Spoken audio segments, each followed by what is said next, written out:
You are now listening to Journey for Two podcast. Let's check it out.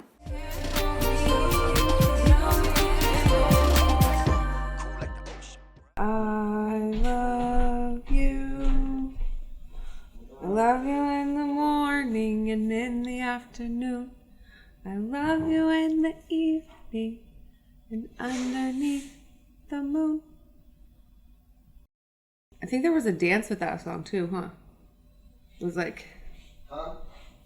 Nah. I feel like it was like something like Yes. this. And then they were like, I love you. Yeah, it's good. Yeah. It's good stuff. And then they like swing their arms like this. Mm-hmm. And underneath the moon. Yes.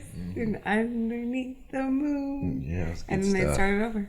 Yeah. It was good stuff. It was very, Okay. it was very honest, nice, fun. Yeah, I remember. Who were those Singing that people? in Who my were those song. people? I cannot remember what that show was called, but I remember watching it all the time after school. Somebody tell me who those people are. Please. My mom would remember, I bet. Those people You're were. like, oh yeah, you used to watch that show all the time. Those are nice people. I really hope they're nice people. I hope that we don't research those people and they're like bad or something.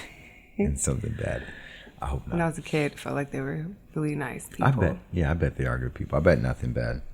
I bet those were just really good people. Mm-hmm. All right. That being said, you said I'm not a very good judge of people, though. Sometimes. Energies I or don't. something. Yeah, I don't know. She says I get duped a lot. I think that you just like to think everybody's good. So Like to I don't know. believe I don't think that there's anything wrong with that necessarily. I'm like prime time. Sometimes Believe. Sometimes I feel like I overanalyze things. So So yeah, today we were gonna talk about what? I forgot. our current health journey, our refocus. That's right. This shows how focused I am on this health journey. No, serious. Okay, our refocused health journey. And I think it's mainly around some physical goals. Fitness, just Yeah. feeling healthy and fit and able to move, Yeah. able to like get up in the morning and not feel pain, not have back pain or Sure. And I think by no means would I think I consider myself or we consider ourselves or even in most realms people would consider us just in particular pretty healthy. So I wouldn't say we consider ourselves unhealthy or that we need to take drastic change, but there's always room for constant improvement and ways to get constantly better. And I think that's what I'm striving for. Mm-hmm. You as well? yeah, I agree. Like I said, I don't know. I feel like I'm just getting older, and one of the ways to kind of stop, like not feel older, is to still be able to do all the things you could do when you were young.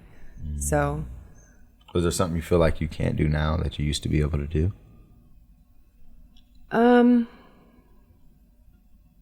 not necessarily, I guess. Just like fear of losing that, not being able to do that. Sure. And like I said, just like waking up in the morning and having like your neck hurt or your back hurt. And Just like the aches and pains. and Yeah. things. I see. I've noticed a difference since. Okay. So let's talk about what our regimen is, what we're doing, where we're trying to get to, what the personal goals are. All right. So let's start with the kind of regimen. So we've been really focused on at least 5 days a week of physical workout.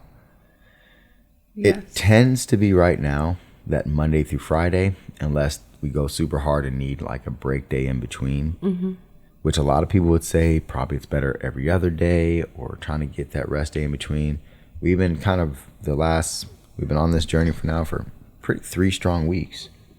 This is the start of week 4. So, and consistently at least Monday through Friday, but at least 5 days throughout the week, depending on how our body feels, depending where the breaks are, and going pretty hard. We started at the first week and ramped up all the way, and so now we keep ramping up reps and weight, and we're really focused on physical strength training, toning, resistance, using weights, more heavy lifting other than just cardio, light cardio. It's been maybe we've been working our way up. Started with a quarter mile, starting and kind of ending. Now it's up to almost a half a mile, starting and ending. So, and that's like a brisk walk and or jog and or a little bit of run, however your body feels, but getting that movement in there. Now almost up to a mile each workout. So when it comes to the things that we're doing, we're training shoulders, training chest, training arms, training legs, training abdominals, training back. Everything, right? Every time we go, we just switch up the muscle group focus and just try to strengthen our bodies. So if you want to see exactly what we're doing, you can, of course, follow our other social medias, The Journey for Two, Instagram, Journey for Two, TikTok, The Journey for Two, Facebook page. Lots of things get posted there when it comes to daily workout on our journey. Not only the Journey for Two out there with the travel, but the Journey for Health that we do, the Journey for Two on our health. Now, go ahead. Would you like to start with kind of your goals, where you want to get to, where you started, what progress you've seen so far? Sure. Well, I guess it started with realizing a lot of my clothes aren't fitting me. So, weight gain is kind of the first sign. And then obviously I was noticing I was just being sore all the time. My back would be sore, my hip, just other things that weren't always a constant. So yeah, I wanted to lose weight. So I started just watching what I was eating again and not overeating sugar or drinking my calories or just paying attention to what I was putting in my body, right? With the goal just being to lose some weight. And then I realized I wanted more than that. I wanted to not just lose weight, but also just like feel good about myself and how when I wake up in the morning, not be, feeling groggy or in pain and all of that. So since I started just losing or focusing on my diet, that was probably 3 weeks before we even started going to the gym.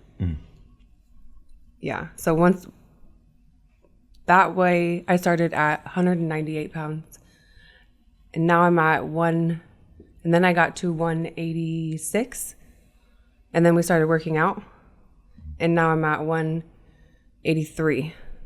So I'm happy with how far I've come, but I just want to keep getting stronger and feeling good about myself. Definitely. Do you have a target of where you want to be? Well, I think that I would feel good at like 160, 150, is where I was at before I had kids. So we'll see if I can get there. A lot of times people say, so if you have this target where it's like from, where did you say you started? 198. Okay, so if you start at 198 and then you tell somebody, okay, we're going to get to 150, that's like, oh, wow, that's a lot of pounds. That's a lot of change, right? So I turned myself all the way down. So I'm tripping. So instead of thinking of the big goal, they say like, don't even think about it. They say like, let me just do 10 pounds or 5 or, okay, well, I got 10 down. Let me just do another 10. Let me just do another 10.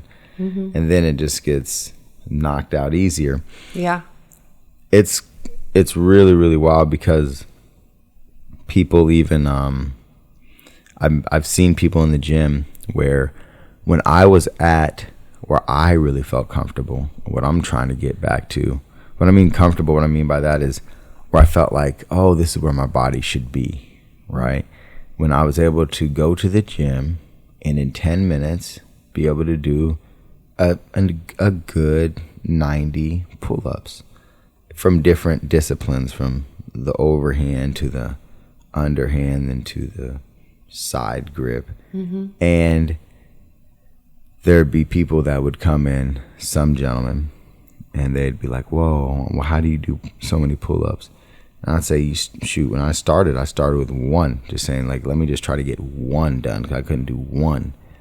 And so if you just have a goal of just doing one, okay, then let me do 3, and let me do 5. And it just moves up so rapidly if you just keep your goals from smaller chunks that you can just compound. You just keep compounding these goals. 1, 2. And so that's what I was really like, oh, wow. That's a really good way to really do things, to just compound these goals and get them at little small increments. And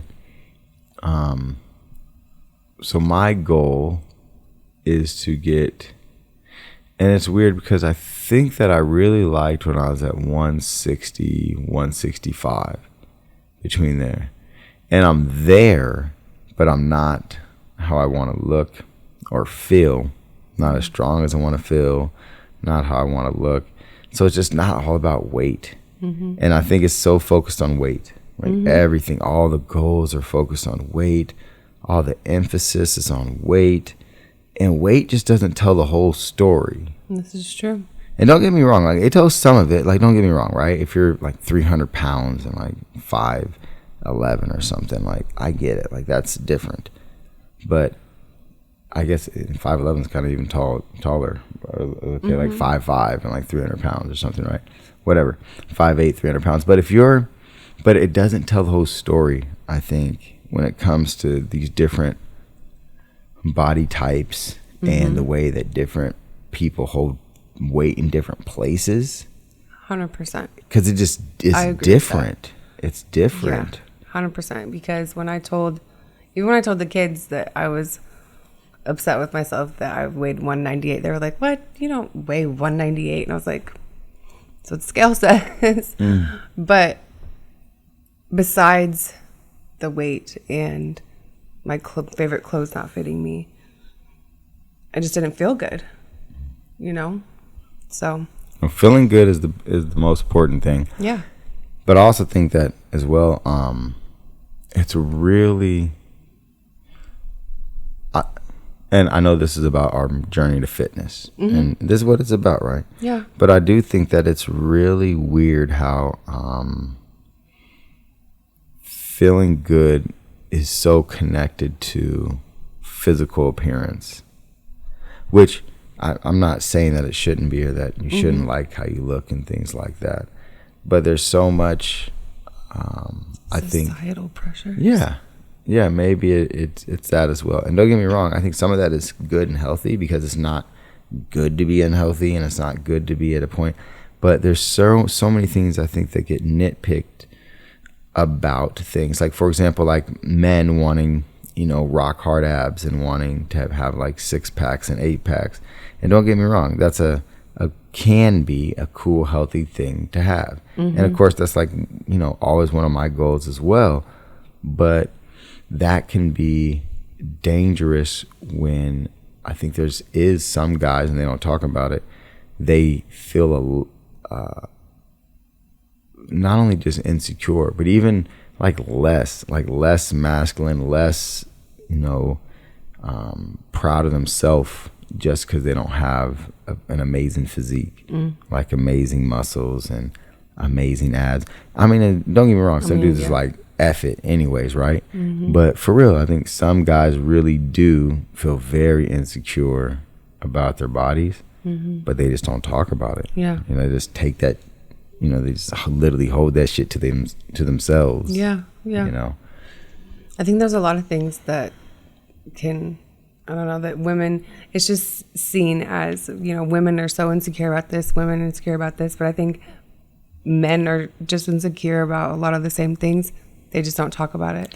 There's been those shirts now. Have you seen those shirts they're all over social media, where they're supposed to make the arms look bigger, and then but they don't stick to, and they kind of stick up here to the shoulders more, but then they go real loose on the stomach. And so they're like trying to hide like guys' beer guts loose, or whatever. And longer. But then and I think that like seeing how products are being marketed towards that, I think show that guys do have this insecurity that they're not Yeah. exactly It's not really talking talked about. It's kind of taboo, Yeah. but there's products for that exactly.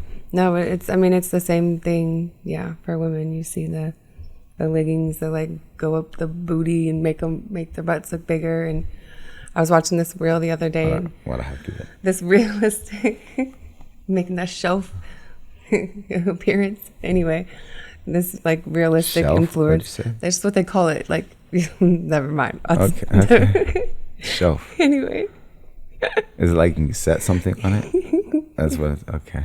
yeah. Anyway, now I forgot what I was gonna say. You're watching the influencer. influencer. She was just talking about how like the way you wear your clothes and like how you pose can totally like change what your body like looks like, what you look like in person to what you look like on social media. Even to an angle, like how you. even an angle, even if you're posing like right after like a really like intense set, you know what I mean? Like your muscles are literally swollen Oh, after an yeah, intense they're set. kinda- oh, yeah, you they're know, going, they're like going. that's like Oh real. yeah, that's the time to get it. So Oh yeah. you know, all those things like make a difference in how your body looks like, and even women's bodies, men's bodies, like. I don't know, it just changes from day to day, depending on what you ate the day before, how much Oh, yeah. water you're drinking. Oh, yeah. Did you have any alcohol? Like, Oh, yeah. are you eating something consistently that you're kind of like intolerant to, or you may have right. like a slight allergy to, but you don't even realize it? There's just so many things that change our bodies day to day. You're right. That it's Oh. anyway, that we don't even realize it, you know? Yeah. Bang bang. Like if you were to take a picture in the same outfit every day, Yeah. same spot, same time, you know, It'd you be look different. So right before we used to hop on stage, we used to do push-ups. Get your arms Trying to get a swole. quick pump real quick right before you get on stage. Yeah. Try to look. Yeah, we used to do the push-ups right before. I remember that. And what do you call it? Used to have the bands, the resistance band. Yeah. Right before you hop on stage, try to hit the resistance bands real quick. I never ever used to work out right before I hop on stage though. Hit the resistance bands like something was gonna happen. It's pumping. I was just following the trend. Everybody else is doing It's it. the adrenaline going too before you Everybody get on else is doing stage. it. Just Nah, Get I some was. blood flowing. It was all, but I was trying to get them arms going for no reason. I didn't have any arms, but paper and long sleeve shirt to get the arms going. just like shoot, when in Rome, get these arms going. I'm just teasing. Yeah, but seriously No, though. but you do have nice arms. Well, What you now talking about? I'm trying now, but I'm talking about way think you back. This is a always long time ago. In the olden days. No, old days. In the olden Way, days. way back. At the Olden house. For real. I was just talking to the kids. Who was I talking to about this? With can't remember which kid it was. But we were talking about how we grew up or how they grew up. Maybe it's Lana. It was Lana on the way to volleyball. And we're talking about how she grew up in our nice little acre basically that we had. And even though there was more houses around, it wasn't as secluded as where I grew up in Walton with Papa John. It was very comparable in their world because they could just go explore, not have to worry about things. But it was even better because they had a little pool. They could just ride their bike anywhere. Yeah, there was like a little. They had their whole little corner store. nice little thing. And before they destroyed the forest right across the street, they had a nice little orchard and forest to run around in. And so they really felt that. And she was saying, how great it was. And it was in comparison to how cool it was where, when I grew up with Papa John for that time and how really peaceful and great that was, right? And so it was cool how she understood that and was really, really, she was appreciative of growing up there and that being a nice little safe little spot, Yeah. little perfect little family spot. All the kids have actually expressed that to me. How much they really liked growing up in this small town. They're like, of course there were things we didn't like about it, but they just really liked being able to go outside and explore and ride their bikes to the pool and to the store. And They really remember that a lot. They do. Even though the pool to me, it was only a few seasons. Was it a few seasons? It was. But that's a big time. Well, there was in only their a life. few seasons that we allowed them to go by themselves. Otherwise, yeah. But there's still a big time in their lives. It was. So if they were 7 to 11 or 7 to 9, 10 or whatever, 8 to 11, wow. Like that's a long stretch of time where they're forming those memories. The kids, they form those memories that, I don't know, my 8-year-old to 11-year-old memories are pretty thick. There's a lot of big core memories in there. Yeah, you're right. You're really kind of becoming a lot of yourself. I got memories from before then too, but I really remember, like 2nd grade, 3rd grade, 4th grade, 5th grade, 6th grade. Those are some real core. Yeah, no, seriously. So, same. Yeah, so that's where they're, how they grew up there. That was really cool. I don't know what that had to do with working out. Nothing. But I just had a side thought about that. Tangent. About the kids. Yeah, definitely. Now, speaking of, okay, so back to working out. So we've been doing a lot of, when I was at like I said, what I really want to do, my big goal is to get back to where I was, how I felt, and how I thought that I looked. And a lot of that had to do with, I think, being committed to groundwork. And I haven't got back committed to groundwork yet. And for those of you who don't know what groundwork is, well, first thing, a lot of times when I was working out in the past, when I say I was at like the best of my shape was like November 2022. And right? Yeah, I think that's what I want to say. Yeah, November 2022 is what I want to say. And it's about to be November 2024. So like almost 2 years ago. Now, and I was watching a lot of Instagram or Facebook reels with dudes that were like vegan but were buff, and they did so much bar work and groundwork. And these are the dudes that do the bar work. And this is where I'm trying to get to again. I was almost there before, but where you do the real push-up, the complete pull-up, the complete pull-up, where you overhand and you go all the way chin up, but then you keep going and you go all the way up gymnast style, all the way up, so you're doing bam, then it turns into a dip, but you go all the way up, bam, and you're hitting it, and you're all the way up there, and your belly button's at the top of the bar. Then you go all the way back down again and you do it all over again. That's what I'm trying to get to. Anyway, these guys do that like it's nothing.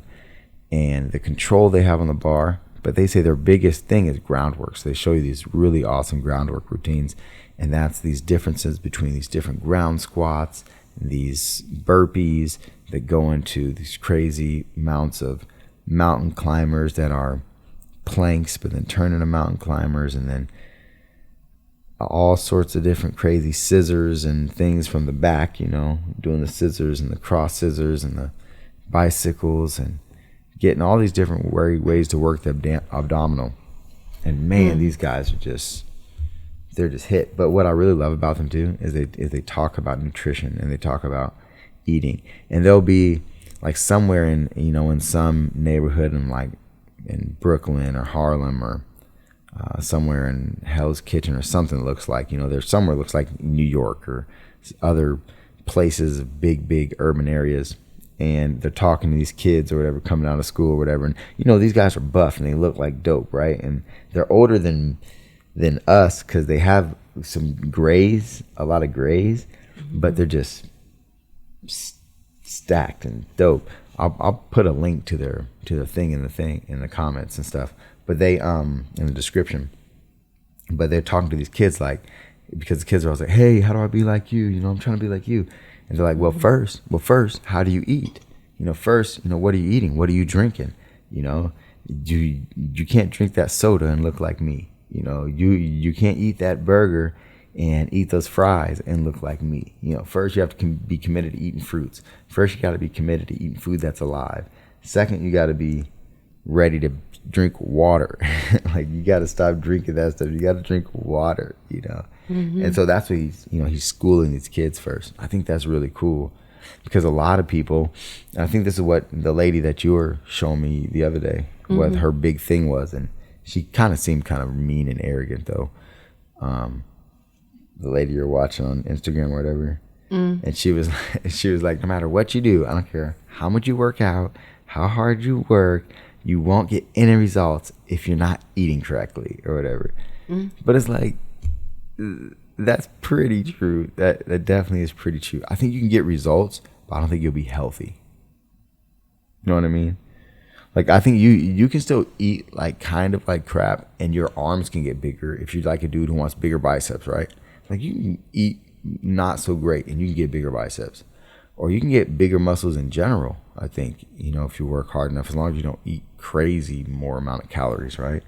But sure, your muscles will get bigger. Like, I think you can get big. Yes. So it just matters what your goals are. You know, maybe if she was talking to women, you won't look like cut though, because there'll be a layer of fat over your muscles. That's still there.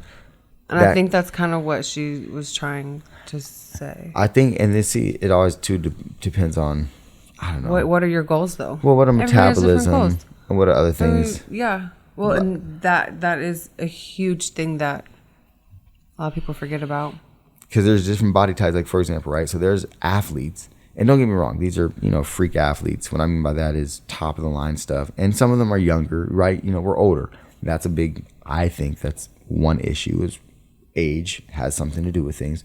But these guys will be like still 27, 26 athletes that I hear of and see, and they're eating McDonald's and they're eating crap and candy, but they're elite and they're cut and they're, sometimes God just gifted people to look amazing. Like, no, I agree with for that. real. Like, sometimes God just gifted you to look freaking amazing. Like, yeah. Like, you know, some people just look like these like ancient African gods, and they're just like chiseled, and and they eat Burger King. And you're like, what the you know, literally. Yeah. Like, I've seen it firsthand. But it doesn't mean you're healthy. That's what I mean. It doesn't mean you're healthy. It doesn't mean that like you won't have the effects in 10 years of cardiovascular problems and or some type of other chronic disease, or, you know, sure, things like that, which is unfortunate and all that. But then here's the other thing about health, and I'm just keep it true, keep it 100. But then some people, they eat that their whole life, even the bad, I don't know, stuff was different back in the day, but they eat stuff bad and they drink and they smoke and they live to like 90 or 100. That was going to be my comment once you were done talking. That happens like, sometimes. The human body is something amazing. It is able to adapt to a lot of different crazy circumstances and heal itself. Okay, you remember a miracle every day. Okay, you remember Aunt Hazel? Yeah, I remember going and getting her food a few times. Okay, or like taking you to go get her food, like go drop her off food. Right. Okay. Okay, so what type of food do you remember getting?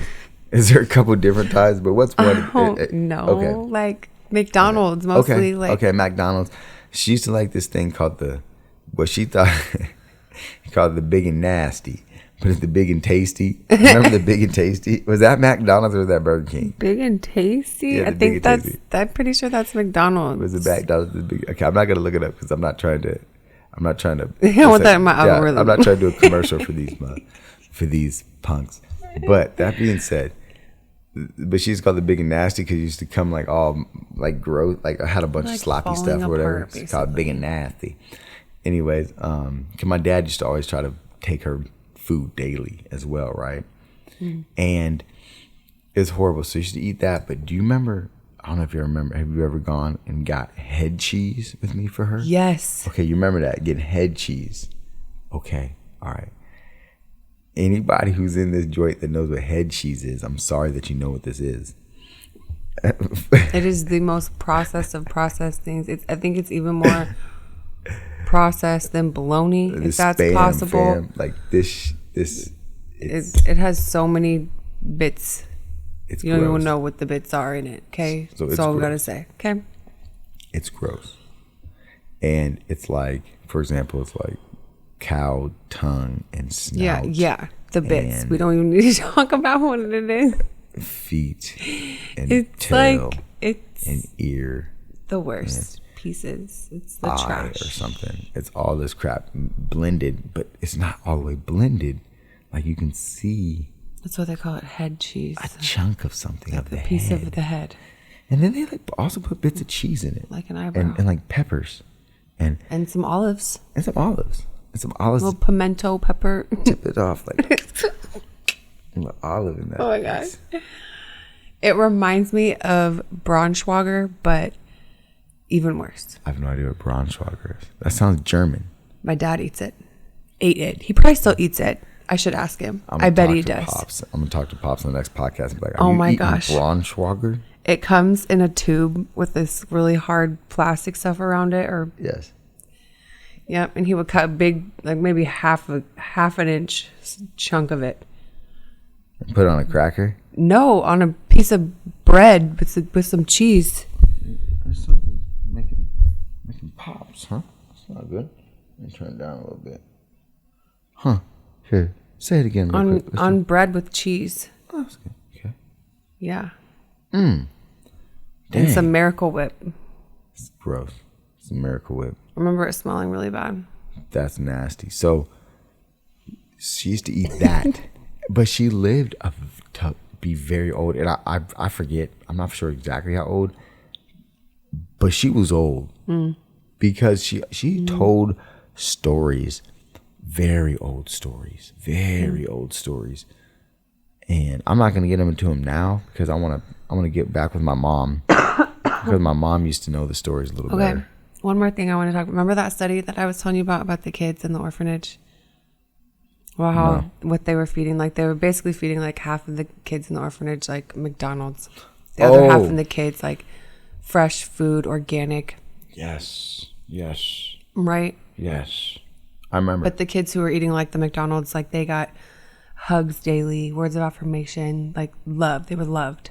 They were loved. The kids who were getting the organic food, like they were just kind of like left to their own accord to just, live life. They had all the things they needed to like play with and read and go outside, but So really they quick, weren't shown affection. So really quick, there was kids who were eating a crap diet, a crap American-based diet, probably processed, but they were getting grade A love. Mm-hmm. Then there was kids that were getting the amazing, organically beautiful, fresh, live food, but they were given No attention. bare means of, they had all the privileges of all the things they needed to live, but they weren't given real love and affection. Like adults would like assist them with things or whatever, but they weren't never given they were never touched or hugged or told like I love you. Okay.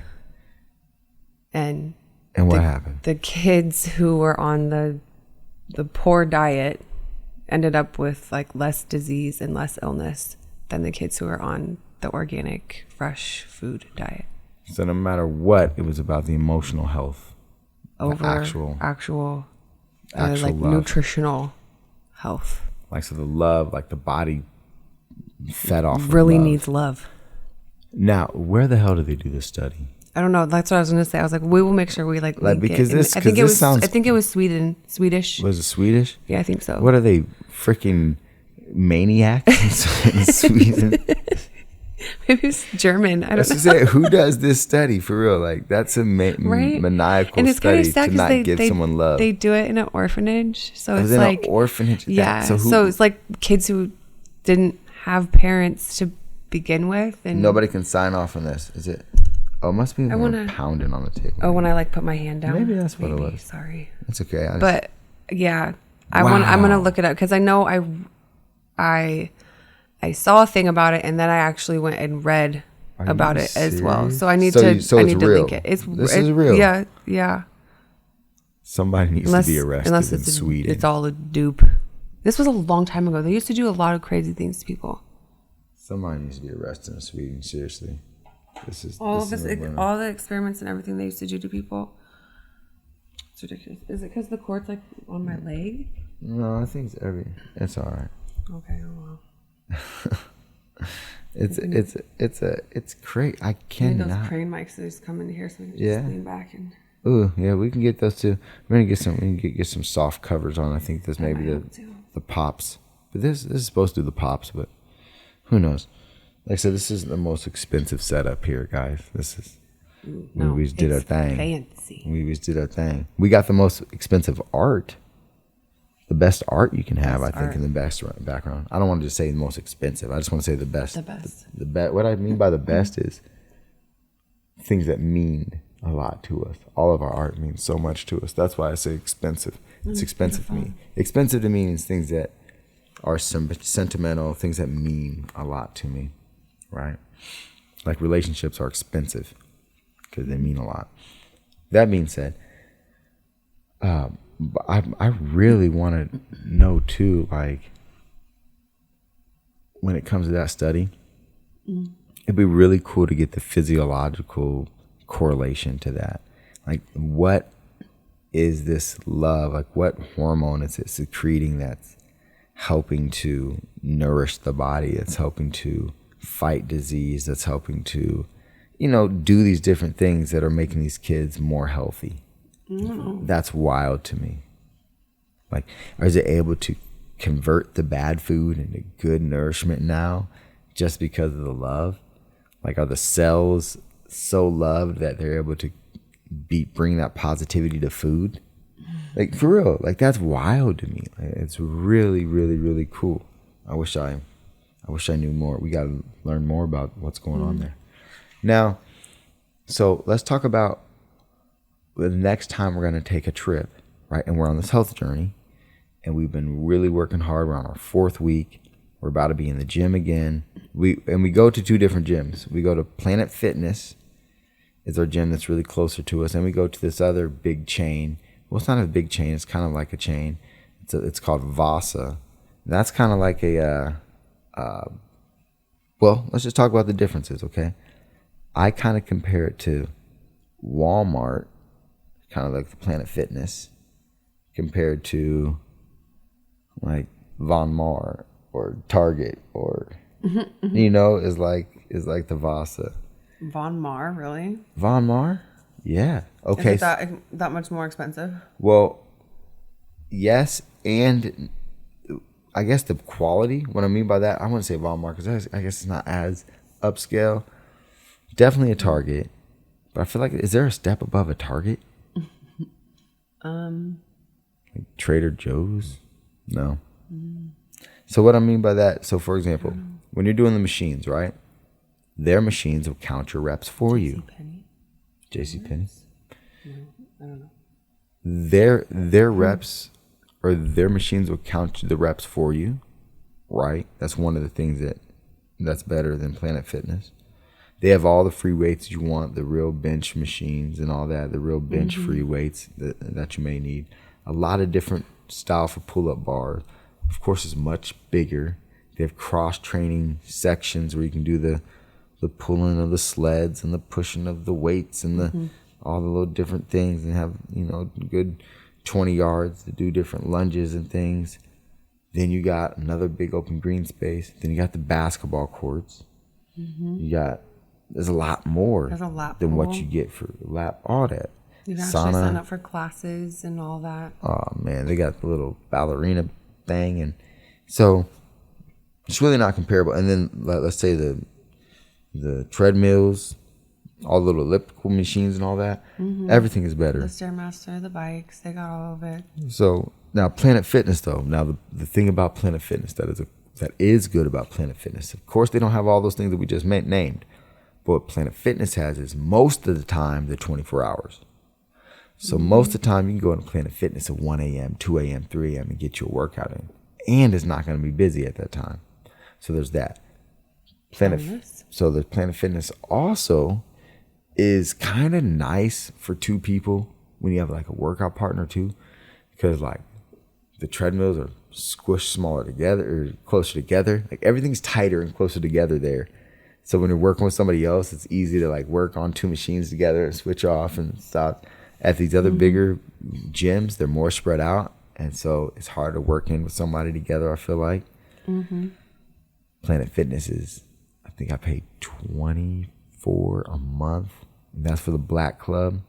That gives me, I can bring a guest whenever I want, and I get free massages from a little massage chair, like kind of like the mall massage chair machines.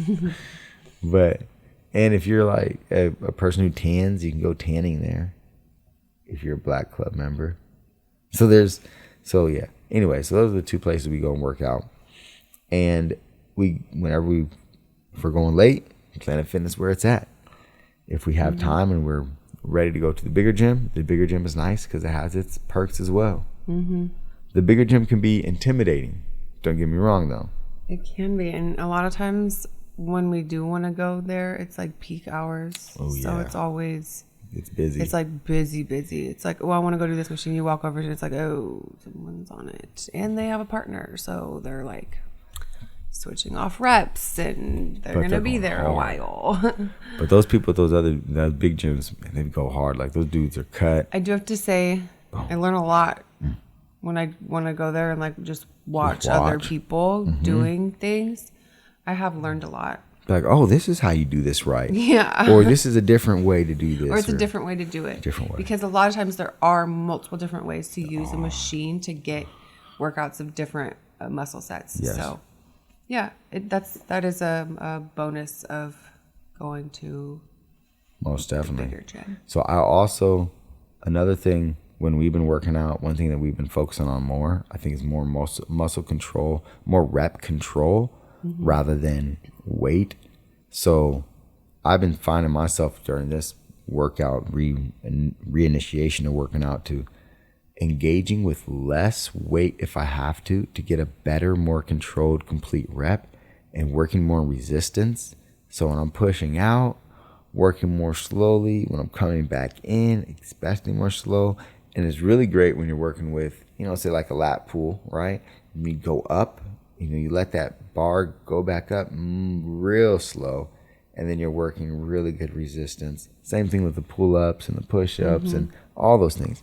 The slower, more controlled, you'll find you can do less reps because of the controlled.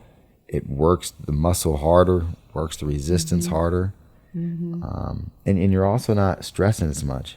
Now, you brought up a good big thing yesterday, I thought, when we were talking about breathing. You said you didn't know the correct way to breathe. No one taught you how to breathe when you're working out. Yeah. Where did you see how to breathe at? A reel on Facebook. A reel. Or Instagram, I think it was. Anyway, yeah, someone just mentioned how you're supposed to breathe out of your nose or breathe, at least inhale from your, through your nose and take as long, slow, deeper breath as you can through your nose, and then exhale as slow as you can out of your mouth.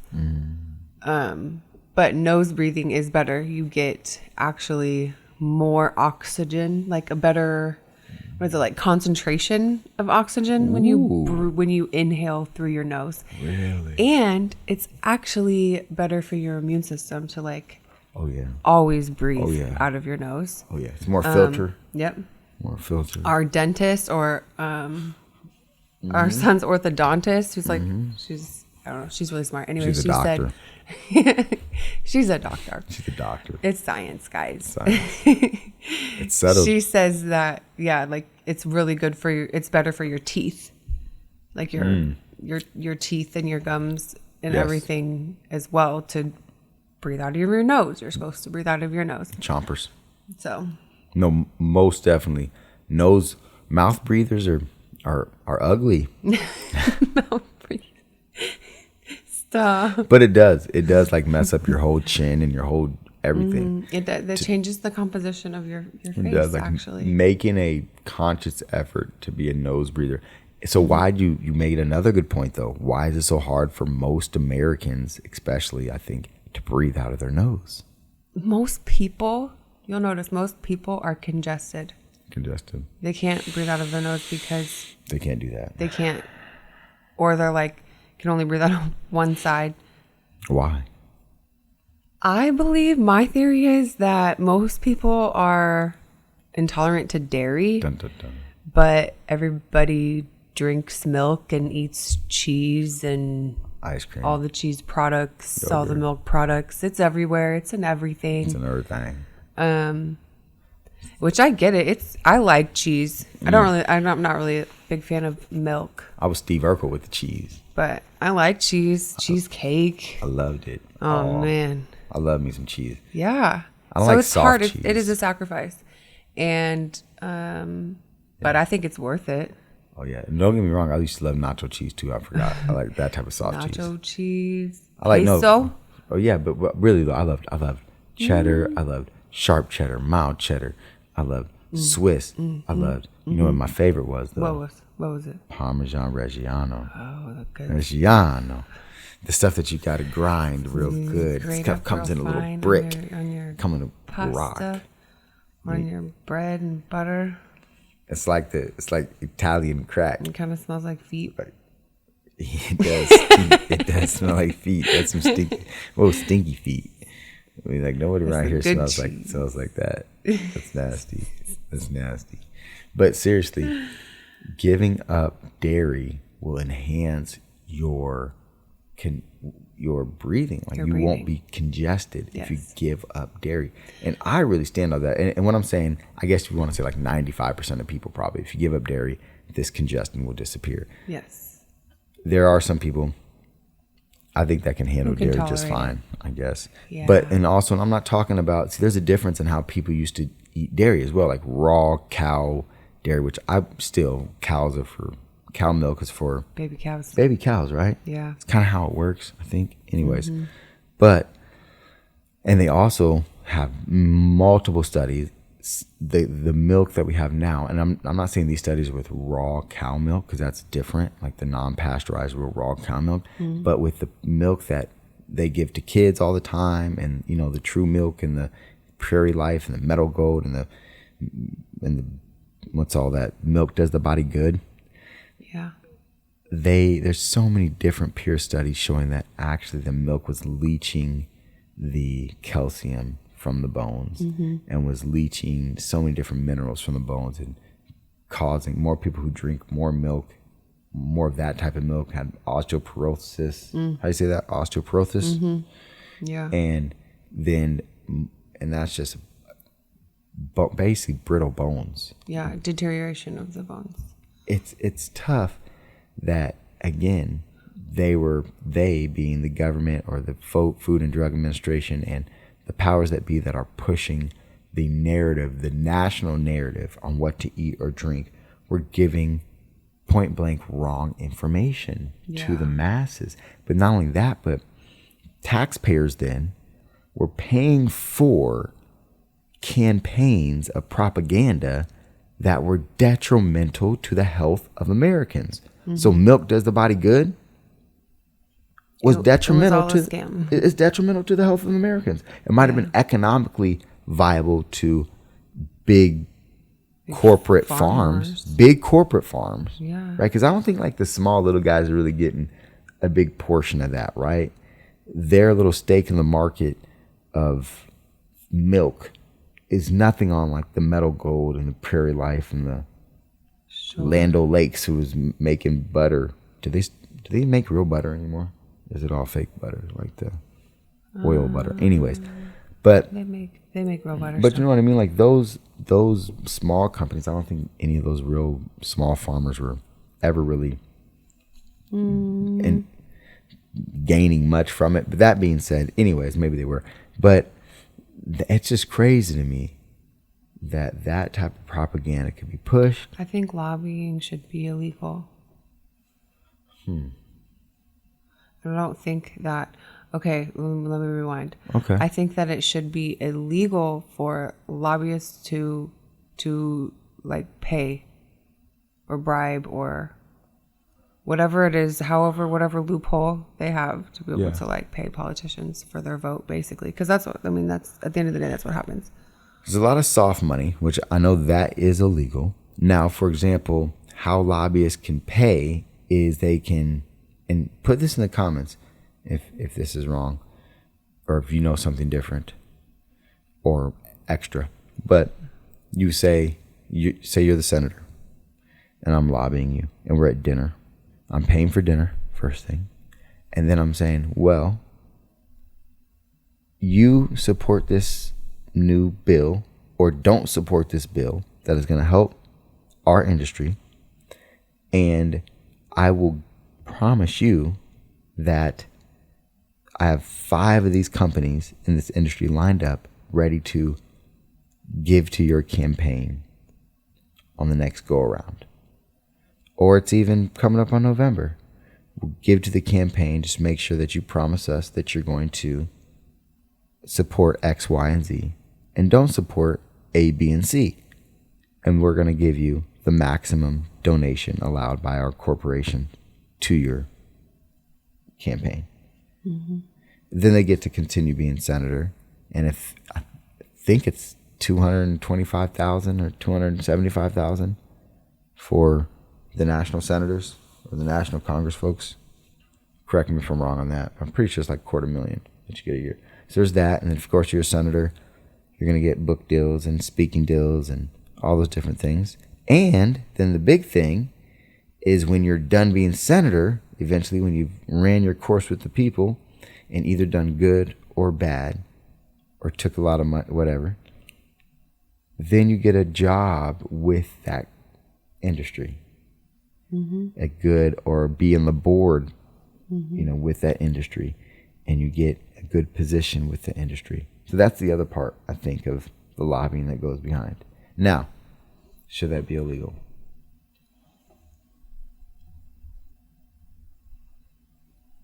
I mean, yeah, I think so. I feel you. Like, I shouldn't be able to say, I'm going to give to your campaign, but how do you say, okay, so then what? How do you stop that? Is it limits on campaigns, on what you can give to campaigns? Well, I mean, I feel like, I don't know, like why do big corporations, big industries get to like, what's what I'm trying, yeah, like why do they get to, like, I don't, you know what I mean? Like, yeah. Like, why do big corporations even get to contribute? Like, it's not supposed to be like big corporations who run things. It's supposed to be like senators are for the people, right? Like, it should be like, so, okay, so corporations, unions, limited liability companies, limited liability partnerships, industrial associations, trade associations, professional associates. Under Nebraska law, these types of entities may make contributions and expenditures in connection with Nebraska state and local elections. Okay, what about federal? I mean, we ain't just talking about candidate. Here we go. Who can and can't contribute? Corporation.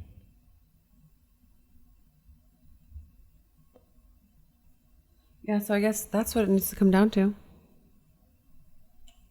Oh, yeah, I feel you. Here we go. Federal law puts limits on campaign contribution to candidates for for president and Congress. Campaign finance law. So you definitely can. Here we go. Primary election. How much can you donate to political campaign? You can donate to more than one candidate in each federal election. The current contribution limits are through $3,300 to each candidate for the primary and for the general.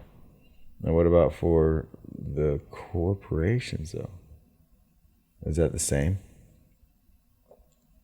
I'm pretty sure I've heard of like millions of dollars or much more money going. I need to ask a better question. Mm-hmm. Contribution limits. What kind of corporation? Here we go. Super PAC. Party. Okay, here we go. Candidate. Okay, committee per election. Okay, the individual can give $3,300. A PAC individual can give $5,000. A party committee can be $10,000 combined. Party committee national per year $41,000. Additional amount. Okay. So the super PACs here give $5,000. PAC party committee,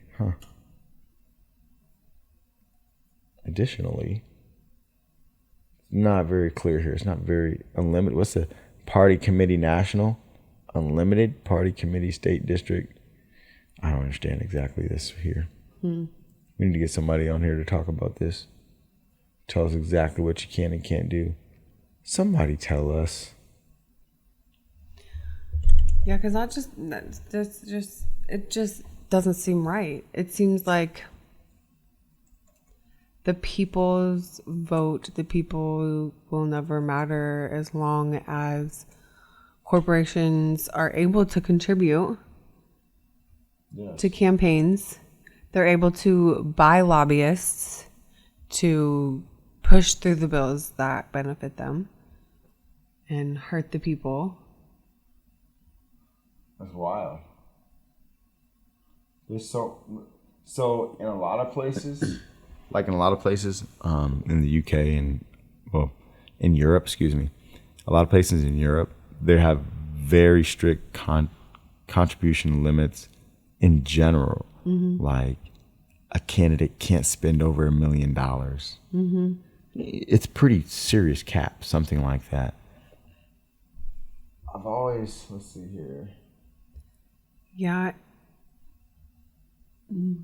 That partnership. It just all seems too crooked, and it's like there's this facade that somehow go out and it says who can't contribute.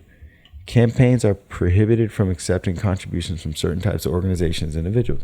These prohibited sources are corporations, including nonprofit corporations. Although funds from a corporate separate segregated fund are permissible. So there's loopholes. Yeah, that's what I was going to say. Labor organizations. Although funds from separate segregated funds are permissible. Okay. So yeah, there's campaigns may not accept contributions from the treasury funds of corporations, labor organizations, national banks. Yeah. So they have to do it from a different way. I don't know. Somebody has to comment on how that's done. All I know is there's a lot of money in it and going on. And in some places, they don't have all that money going on in it. And I think it's really weird when people go around the country and they spend hundreds of millions of dollars campaigning while, for example, there's people right now in North Carolina, in Florida, in Tennessee, and I'm sure I'm forgetting a state that's ravaged right now by the hurricane. People still don't have basic necessities. Roads are still not accessible. And there's people lost their lives and their loved ones. And there's still political candidates crisscrossing the country, spending hundreds of millions of dollars. That's wild to me. Yeah, it's pretty sickening. That's wild. It really, really is. Yeah. If you really had some real morality for the American people that you say you're going to represent, wouldn't you just kind of put a pause to the campaign for a second and say, let's reorganize all of our funds to this catastrophe? But then I'm sure they'd say, well, then you're going to stop every time and reorganize all of your funds to every catastrophe. Yeah, sure. Maybe that's what it needs to be about. Like maybe the best candidate is the folks that are out here doing the most for people, literally groundwork, putting the money where the mouth is, really doing the work.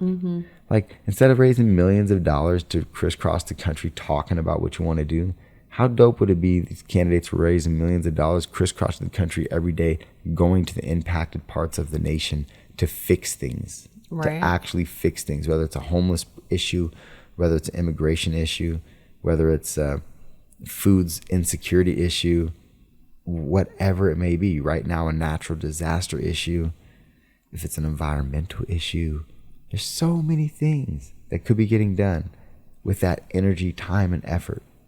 And they say, oh, well, that's ground level things. And well, everything's ground level.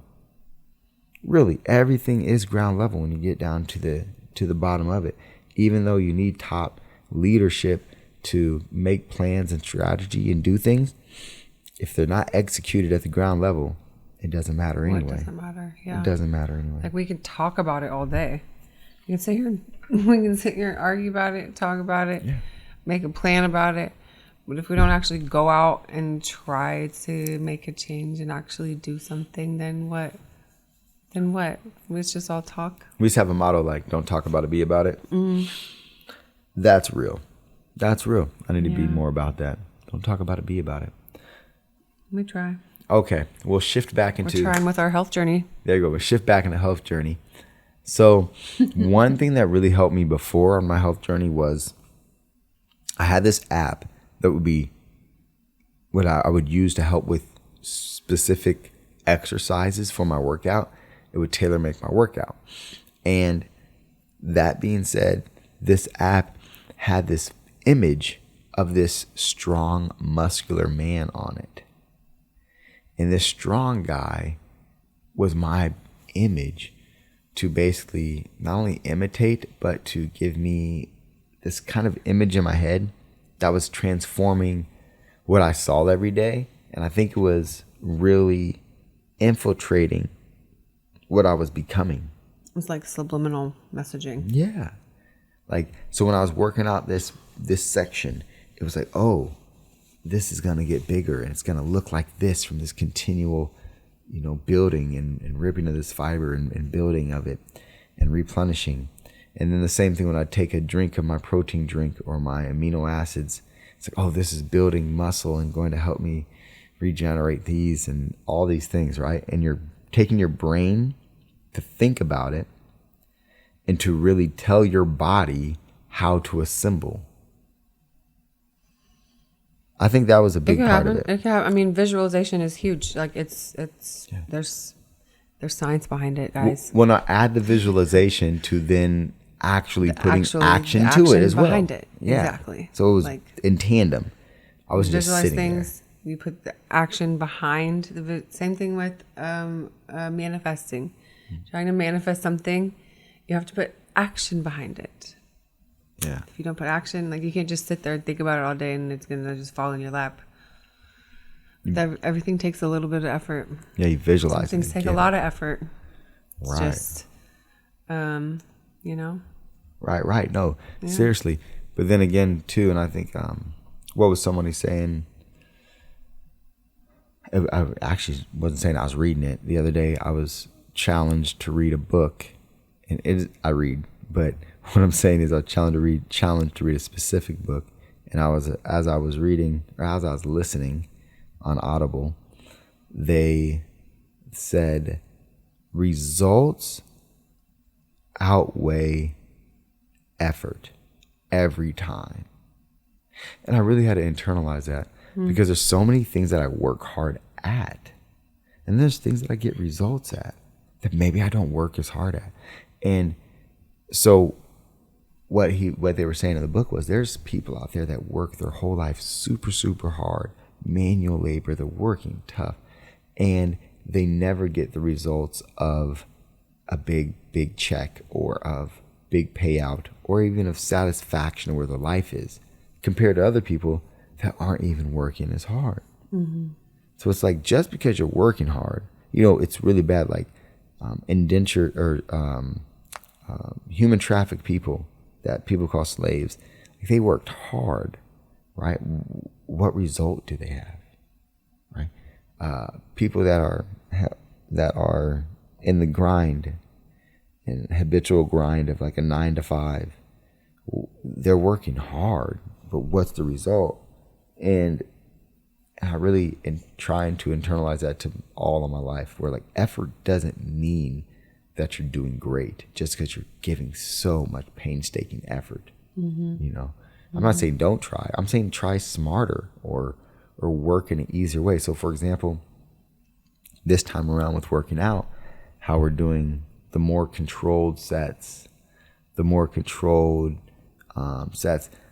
still working hard, right?